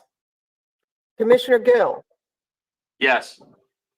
Commissioner Vice President Pomares, Yes. Commissioner President Richardson. Yes. So moved. Thank you, Madam Clerk. Let's move to resolutions 41, which is from the. I'm sorry, Craig Lombardi, I did not read number 40 yet. I'm sorry. Oh. I apologize. So Craig Lombardi, Division of Housing and Community Development, resolution number 40. For this case, we are asking to extend a subrecipient agreement that we have with the Township of Maplewood for a project whereby we did ADA ramps and sidewalks. The township finished the project before its contract expired at the end of March, and we did pay off a voucher for most of that cost before that date. However, there was about a $7,900 balance that we weren't able to voucher prior to that date. So we're requesting that we extend the contract so that we can process that voucher and reimburse the Township of Maplewood for that additional funding. And this is through our CDBG program. Thank you. Mr. Annual. No questions. Mr. McInerney. No questions, Mr. President. Commissioners, any questions, comments? Okay, so this is for resolution number 40, and I have a motion from Commissioner Luciano and a Commissioner Mercado to take resolution number 40. Roll call, Madam Clerk. Commissioner Siebel, Yes. Commissioner Mercado, Yes. Commissioner Luciano, Yes. Commissioner Johnson, Yes. Commissioner Graham. Absent. Commissioner Gill, Yes. Commissioner Cooper, Yes. Commissioner Vice President Pomares, Yes. Commissioner Richardson, Yes. so moved. Thank you, Madam Clerk. Let's move to resolutions 41 from the Division of Community Health, and we'll read it into the record at a later time. Mr. Jackson. Thank you, Mr. President. I will be handling this one. This is simply a letter of intent, accepting a letter of intent from the State of New Jersey Governor's Council on Alcohol and Drug Abuse for the Municipal Alliance Grant in the amount of $343,414. This is for the state fiscal year 2022 from July 1 through starting July 1. Item 42 from the Office of the County Executive. Did you want me to do 42 as well, Mr.? Now, let's just do Okay. 41 and we'll do 42 separate.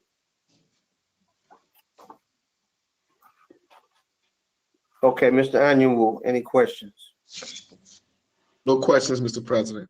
Mr. McInerney, No questions. Commissioners? Questions or comments? He's up for June. Hearing none, I have a motion from Vice President Pomares and a second from Commissioner Siebel. Roll call, Madam Clerk.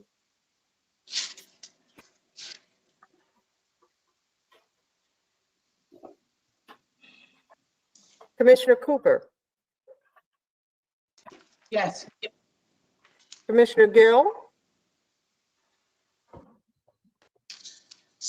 Yes. Commissioner Graham, absent. Commissioner Johnson, Yes. Commissioner Luciano, Yes. Commissioner Mercado, Yes. Commissioner Siebel, Yes.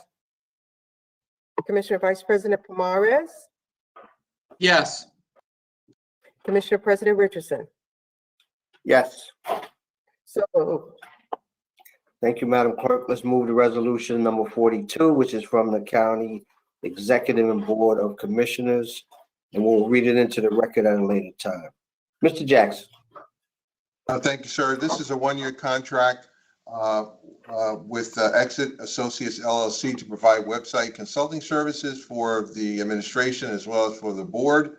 The vendor was the highest score. It consists of $189,000 for maintenance and ongoing services, and a potential fee for a complete website redesign should either party to this want to do it. And it's coming from operating funds. Mr. Michael Frangillo is on the phone and really, and able to answer any of your questions. Michael? Hello, Michael Frangillo, Last Exit Associates, West Orange resident. Our office is in Verona on Bloomfield Ave. We've been doing the site for over 20 years. Take a lot of pride in the fact that we fortunately have never had any outages or and attacks. Cybersecurity, as you know, obviously at this point in time is very high importance, and we work very hard to make sure our infrastructure and architecture is set up in a way that we're not vulnerable to anything like that. And I look forward to a possible redesign of the main county site and any other enhancements we might need to do to the commissioner site. And I look forward to another year working with all of you. Thank you. Mr. Annual. Thank you, Mr. President. I just wanted some clarification. I saw that there was language At the end, that said that the website redesigns to be paid by the office requesting the service. So is this, if the freeholder board, well, if the commissioner board wanted a redesign, is that a separate allocation? I just wanted some clarification.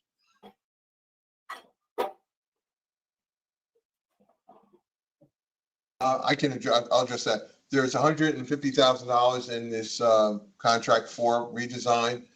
So if any entity should decide, we think we have enough money there for either or both to do the redesign, should it decide to do so. Okay. Thank you. So we didn't just have a blackout with him, did we? Something he said. No, I'm still here. Okay. I was afraid to say that, but I'm proud of it. I agree. It's still up. I'm looking at it. Mr. McInerney. Yeah, what was the contract amount for the board of commissioners in the prior contract? Just for the board of commissioners at the time, the board of freeholders. Do we know what that amount was? I believe. I thought it was significantly less than this. It was, $22,659. Okay, so, and then there's also, this also includes not only the board of commissioners, but the county executive. So given just that number there, how does it expand to 339,000? What other services are you going to provide above and beyond what you've done and done well for the board in the past? But how does it get from 22 or somewhere around that up to 339? So the 150 is, I'm sorry, did you want me to answer that or you were? Go right ahead, Michael. Okay. The 150, Michael Frangillo, Last Exit Associates. The 150,000 is an allocation in case there's any major redesigns or structural changes or other things that need to be done to the site, which hasn't been there in the past. The existing contract from before was 5 years ago. That was a fixed price, and that price actually, the price that was charged was almost 10 years ago was the price. And you know, the site has expanded massively, especially during COVID. With the amount of work, we're 24 hours getting texts and phone calls of changes we need to make, emails we need to send out, and such. So the amount of service has definitely doubled over the last 5 years, as well as the price that was in the existing contract is over 10 years old. I got you. All right. So, but the 150, so this is a not to exceed. The 150 may or may not be expended, correct? That's correct. All right. Okay. Thank you very much.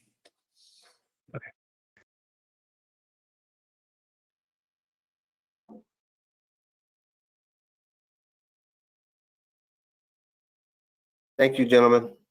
Commissioners, any questions or comments? Hearing none, I have a motion from Commissioner Cooper and a second from Commissioner Gill. Roll call, Madam Clerk. Commissioner Cooper.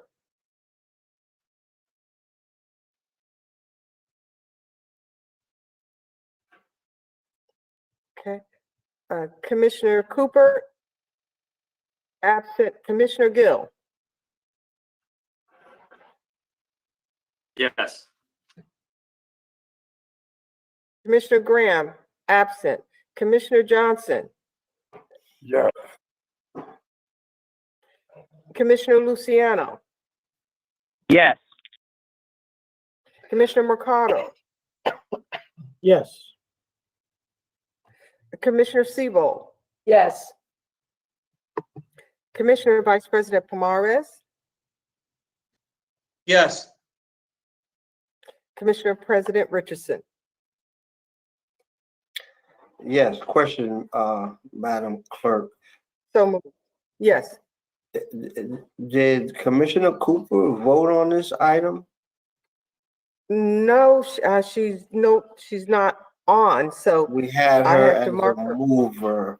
Could we change the Yeah. mover to Commissioner Mercado? Would you please move that item? Become the mover. Commissioner Mr. McConnell? Mercado? Yes. Thank you, sir. Absolutely. Okay. Okay, all right, Yes. so restate that, the mover is Commissioner Mercado and the second is Commissioner Gill. Correct. Thank you. Okay. All right. Those changes have been made, Mr. President. Thank you, Madam Clerk. Let's move to Resolution 43, which is from the Office of the Prosecutor, and we will read it into the record at a later time. Mr. Jackson. Mr. President, this is a contract in the amount of $93,984.43 through grant funding to First Priority Emergency Vehicles Incorporated. And we have from the prosecutor's office, Ms. McCauley, who will who's here to answer your questions and give you a little bit more detail on the project. Ms. McCauley? Good evening. My name is Pamela McCauley, and I am the Victim Witness Coordinator for the Essex County Prosecutor's Office. We are proposing to modify a 2020 Ford F-250 high-top transit van. We have purchased the van on a previous grant, and we want to outfit the van as a mobile site response vehicle. What we plan to do is to bring our services to crime victims throughout the county at the time of incident in a more expeditious manner than we are doing now. We will be available once we have this on-site mobile outreach vehicle. We're going to be available on, near 24/7 basis, call out to respond to major crime incidences that affect multiple crime victims who are in crisis. So we will be responding or can respond to scenes that involve homicides, multiple shootings, arsons, and other major crime events. We're doing this with the understanding that we need to safeguard the needs of county residents and help promote as to increase cooperation from county residents, crime victims and their families, and thus improve our prosecution efforts. In addition to responding to major crime incidences, the van will be used as a drop-in space. So we plan to be out in the community, taking the office to the streets of Essex County neighborhoods where we are actively serving crime victims. We're going to be able to provide case status information, social service referrals and support, referrals for compensation, on site. So victims are not going to have to respond to our offices or to the court offices in order to receive necessary support and advocacy. The van, it's a 148-inch wheelbase. You can actually, stand in the van. There's enough space to accommodate two staff members that can perform office functions, and we're able to interview victims and conduct even small group discussions for up to 8 hours.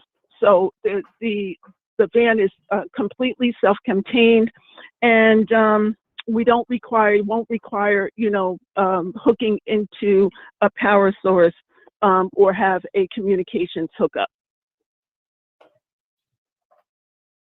Thank you very much. Thank you for the detail. Thank you. Mr. Anyanwu. No question, Mr. President. Mr. McInerney.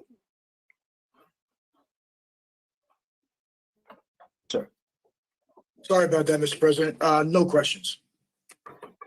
Commissioners, any questions or comments? Hearing none, I have a motion from Commissioner Johnson and a second from Commissioner Luciano. Roll call, Madam Clerk.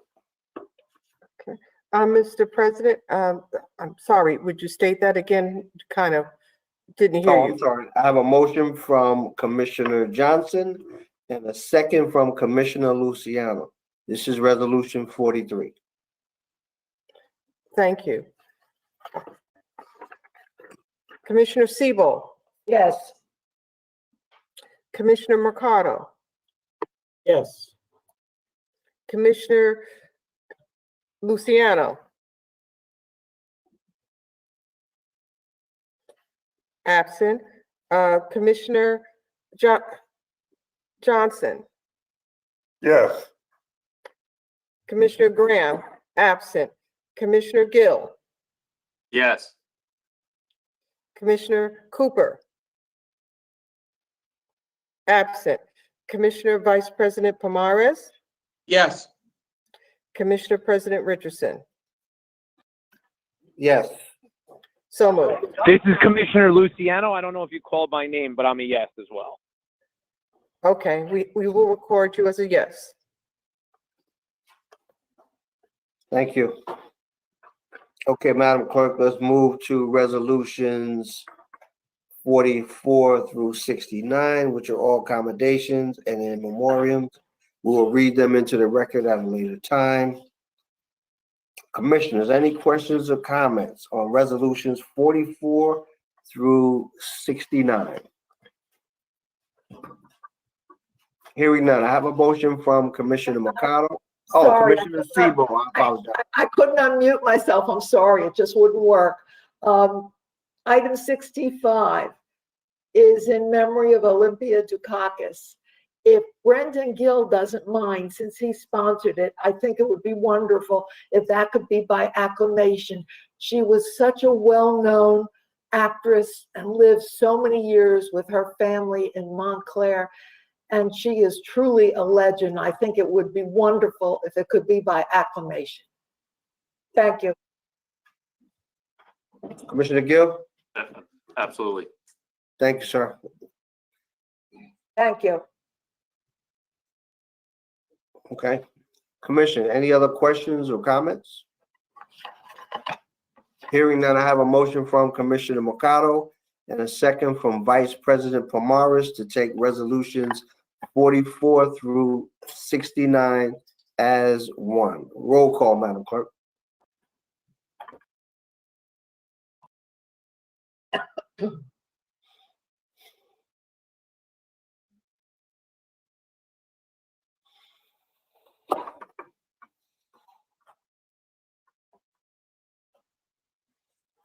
We're experiencing some technical difficulties. I'm back. Technical difficulties. Can you hear me now? We can hear and see you. Okay, Mr. President, did you ask for roll call? I did. For resolutions 44 through 69. And we have the mover is Mercado and Commissioner Vice President Pomares. Siebel. Yes.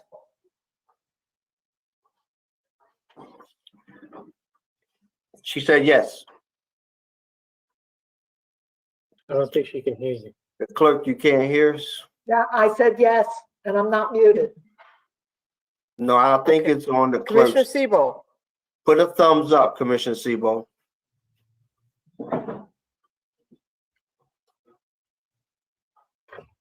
But you can't see either. It's been. Now she's gone. Let's just be a little patient.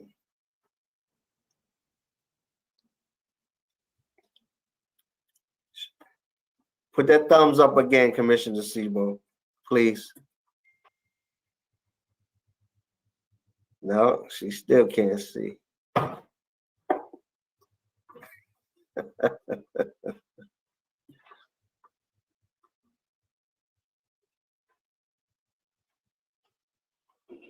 It's a good thing it's at the end of the meeting and not at the beginning. For sure. Could be a lot worse.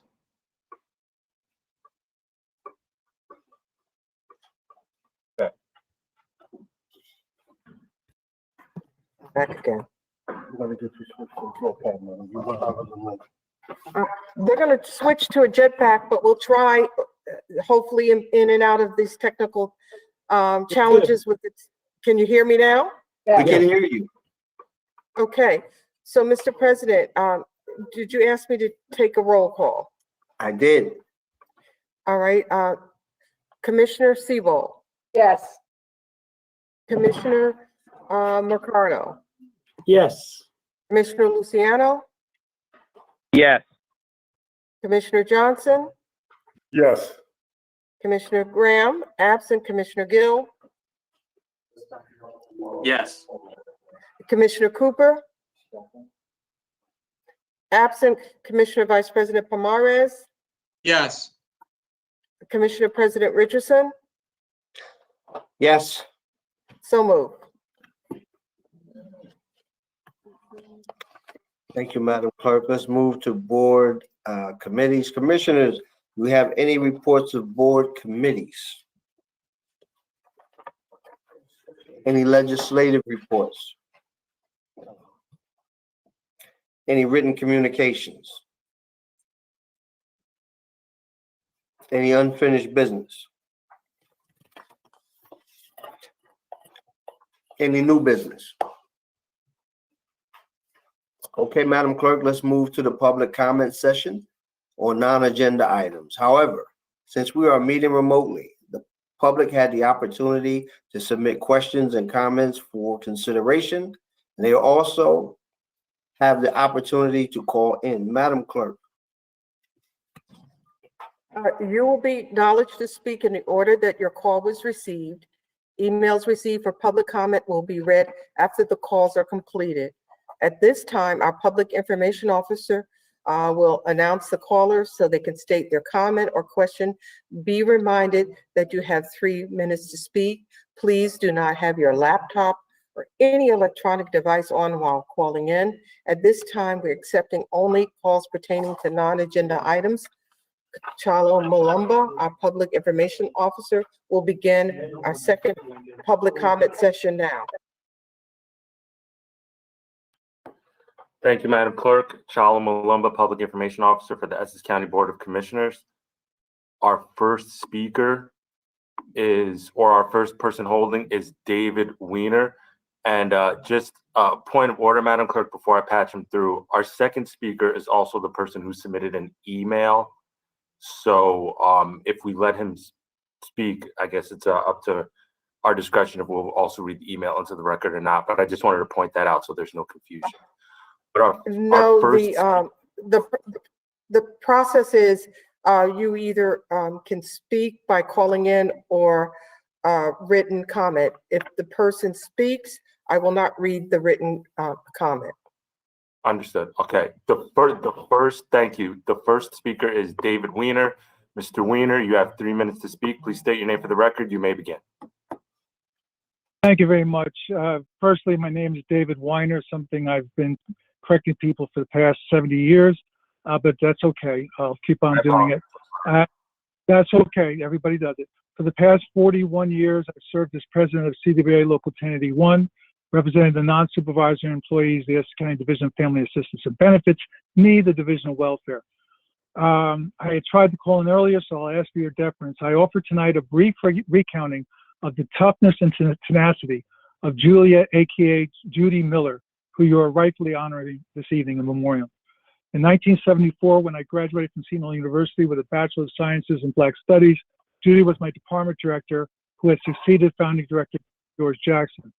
As a member of the department's first graduate class, which consisted only of an African-American young lady classmate and I, the two of us marched on graduation day and received our faux diplomas, as the real diplomas were mailed to us later as per the custom. After my classmate and I received our faux diplomas, Judy approached me with her tiny Tiparillo cigar in hand, and I stood within the quadrangle of the Seton Hall Seton Hall Prep, from which I graduated in 1968. I was celebrating with my family, my family having graduated after 6 years, they far more so than I.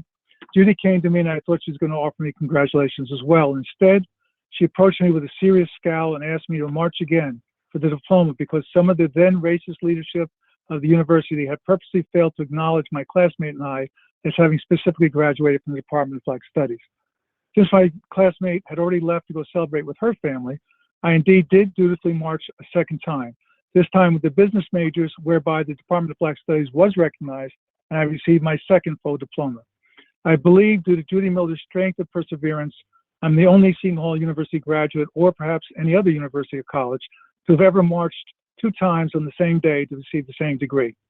Judy was a brilliant and beautiful person, both inside and out, and I thank the commissioners for recognizing her amazing life and outstanding accomplishments, and particularly Commissioner Gill for having sponsored this resolution.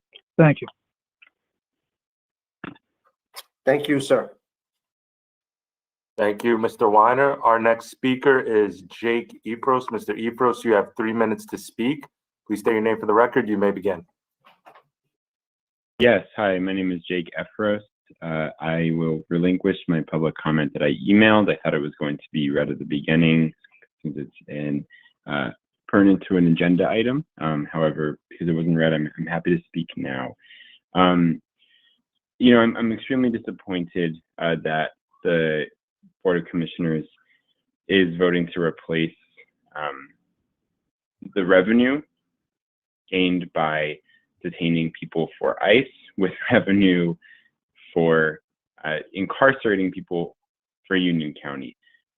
It's miserably disappointing, and unfortunately, I can't say I'm too shocked. But I have a couple requests, and specifically, I also request for written responses to my email address, which I've provided. So first, you know, I would like the Commissioner Board to put an explicit end to and ban of future ICE contracts in Essex County.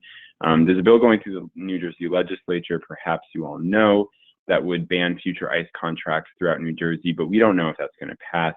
And in addition, because of the broken promises of county governments, including this one in the past, you know, we as activists and advocates and allies, and also as, you know, the group of people who have been detained by ICE and are organizing on the outside now and on the inside through continued hunger strikes, we need assurance that these contracts are going to come to a close. That's not what we've been fighting for. Yeah, we're going to reduce the population to 0.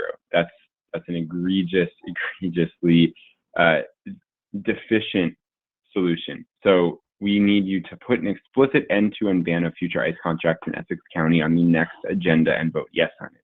Secondly, we need you all to secure a meeting with the county executive, Joe DiVincenzo, and any other county administration officials that are pertinent to actually meet with us advocates and formally detain people who are able to join to facilitate a process of closing down this ICE facility, facilitating releases and not transfers, right? Or deportations for that matter. Because, okay, I will finish up then. Again, I'm extremely disappointed. You need to put the Union County MOU back on the agenda and vote no next time. This is incredibly concerning. And lastly, I request that you send us rationale, each one of you individually, each one of the commissioners, send rationale for why you would deepen your complicity with incarceration by voting yes on the Union County contract. I request a written response from each one of you as to why you do that. Please finish. I'm finished now. I appreciate your attention. Thank you. Madam Clerk, we do not have any callers waiting to speak. Thank you. Mr. President, Jake Epros was the written correspondence I've had, but since he just spoke via the call-in, we have no other additional written public comments, emails, or statements to read. Thank you, Madam Clerk. Commissioners, do you have any comments you would like to make at this time? Mr. President, if I may. Commissioner Vice President Pomares, please. Thank you. Just a reminder that tomorrow, the weekly emergency food distribution resumes. It took a hiatus last week due to other matters, and it'll return to Montclair at Glenfield Park. So we're looking forward to having it there and start at 9 a.m. Thank you. Thank you, VP. Mr. President, Commissioner Cooper. thank you. I want to thank the administration and the commissioner staff for helping me host a committee meeting. It was a good meeting, very informative, and I want to thank the commission staff for following up and providing us with that additional information from the Associated Humane Society. I want to encourage all the communities out there that we have a grant active and going with the Associated Humane Society for TNR for feral cats within your community. Please look on our website or the Associated Humane Society's website to find out the days and times that they have available that you can bring in your feral cats, and stay tuned for a train-the-trainer session that we look to sponsor in the future. Thank you, Mr. President. Thank you, Commissioner Cooper. Any other questions or any comments from commissioners? Okay, hearing none, need a motion to adjourn. So Motion. Moved by Mercado, second by Cooper. All in favor? Aye. Aye. Take care, everyone. Stay safe. Good night. Good night, everyone. Be safe, everybody.